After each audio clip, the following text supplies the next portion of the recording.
merindukan air. Demikianlah jiwaku haus akan Engkau. Rindu selalu hadirmu di hidupku, memulihkan jiwaku, hapuskan air mataku.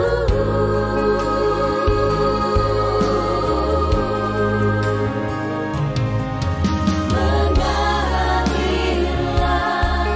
kuasa Roh Kudus, mengalirlah di tempat ini, mengalirlah, oh Roh Kudus, di hidupku. Selamat pagi, salam bahagia selalu buat Bapak, Ibu, Saudara-saudariku yang terkasih dimanapun berada. Kembali kita bertemu dalam siraman rohani pada hari ini, Senin 17 Juni 2024. Kita berdoa. Terima kasih ya Allah Bapa di sorga. Kami sungguh mengucap syukur dan memuliakan nama-Mu yang kudus, Allah yang ajaib, Allah yang dahsyat, Allah yang penuh dengan tanda mujizat. Terima kasih atas kebaikan Tuhan yang menganugerahi kami napas kehidupan, sehingga Tuhan masih mengizinkan kami menikmati setiap berkat-Mu dalam kehidupan kami. Sebelum memulai segala aktivitas kami, biarlah kami dituntun oleh firman-Mu yang akan kami dengarkan. Materaikanlah Roh Kudus-Mu, sehingga Roh itu menolong kami memahami firman-Mu dengan sungguh-sungguh. Bersabdalah ya Bapa, sebab kami telah siap mendengarkannya. Amin. Firman Tuhan bagi kita tertulis dalam kitab Yehezkiel pasal 39 ayat 29.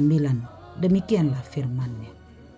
Aku tidak lagi menyembunyikan wajahku terhadap mereka, kalau aku mencurahkan Rohku ke atas kaum Israel. Demikianlah firman Tuhan Allah.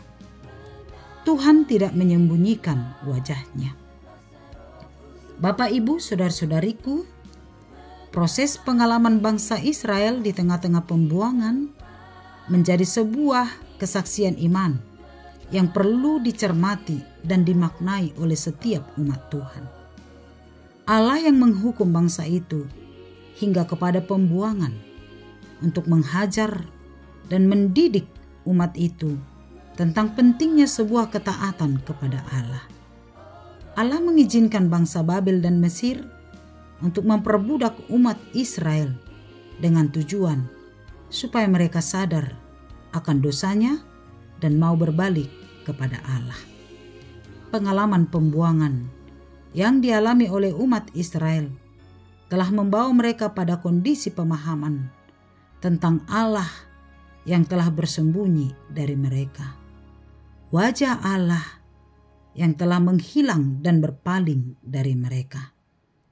Pemahaman tentang wajah Allah yang tersembunyi dan berpaling dari umat memiliki makna yang dalam, yaitu rusaknya hubungan antara bangsa Israel dengan Tuhan. Karena di tengah-tengah masa kelam pembuanganlah bangsa Israel mengalami kesulitan untuk mendapati Tuhan, untuk bertemu dengan Tuhan, sebab dosa telah menjadi jurang pemisah yang dalam antara umat itu dengan Allah. Pembuangan telah menjadikan terputusnya hubungan antara umat itu dengan Allah menurut pemahaman mereka.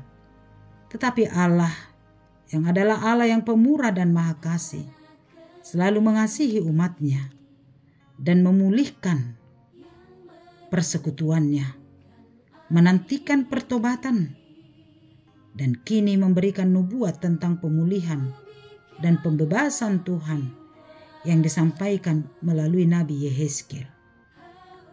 Melalui nubuatan Nabi Yehezkiel dalam nats ini, sebagai pemulihan dan pembebasan dari Tuhan, Tuhan mau menunjukkan kepada umatnya supaya mereka menyadari kehadiran Tuhan dalam hidup mereka, yaitu dalam ayat 28. Dan mereka akan mengetahui bahwa akulah Tuhan Allah mereka yang membawa mereka ke dalam pembuangan di tengah-tengah bangsa-bangsa dan mengumpulkan mereka kembali di tanahnya. Dan aku tidak membiarkan seorang pun daripadanya tinggal di sana. Meskipun dalam pembuangan, Tuhan tidak pernah berpaling dan menyembunyikan wajahnya atas mereka. Itu sebabnya Allah berkata dalam nats ini, aku tidak lagi menyembunyikan wajahku terhadap mereka. Kalau aku mencurahkan rohku ke atas kaum Israel, demikianlah firman Tuhan. Itu mau menunjukkan bahwa relasi yang telah rusak oleh karena dosa, kini telah diperbaiki dan dipulihkan. Pemulihan relasi itu menjadi sesuatu yang penting bagi umat Israel. Dan itu terjadi bukanlah karena umat itu, tetapi karena Allah dalam rohnya. Sebab hanya roh Allah lah yang mampu menyapa setiap hati, menegur setiap tindakan, sehingga mau bertobat dan kembali ke jalan Tuhan.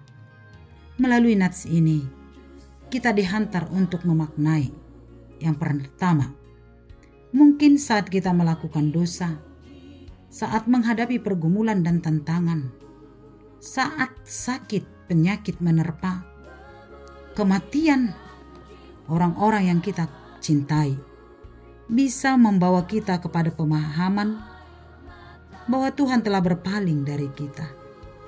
Tuhan telah meninggalkan kita dan telah menyembunyikan wajahnya.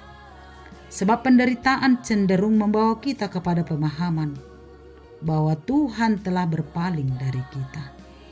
Tetapi kini, melalui seruan nabiah dari Yehezkiel, kita diingatkan bahwa Tuhan tidak pernah menjauh dan berpaling dari hidup kita apapun yang kita alami.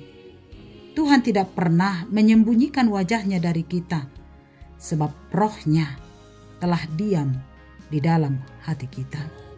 Yang kedua, firman Tuhan hari ini dapat menghantar kita tentang kesadaran akan kehadiran Allah yang membawa pemulihan dalam segala aspek kehidupan kita. Sekalipun di tengah-tengah pergumulan yang kita hadapi, Tuhan tidak pernah berdiam diri. Tuhan tidak pernah memandang umatnya dan membiarkan umatnya tenggelam di tengah gelombang pergumulan hidupnya. Ia hadir dan memulihkan kehidupan kita, menolong dan memegang tangan kita dengan rohnya yang penuh kasih. Ia tidak akan membiarkan kita jatuh lebih dalam ke jurang dosa yang memisahkan kita dari kasih Allah.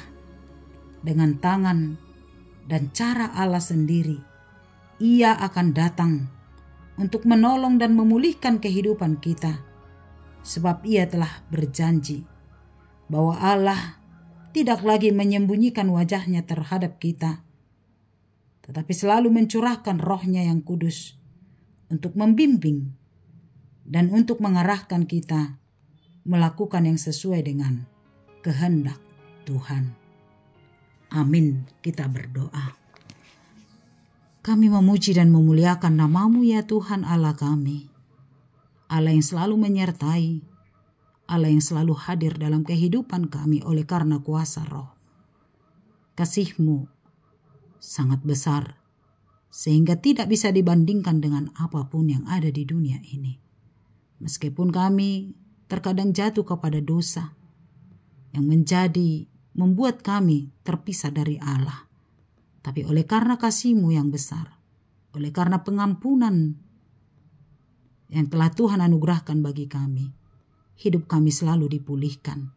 Dosa kami telah mendapat pengampunan, dan Tuhan menginginkan kami untuk kembali ke jalan Tuhan.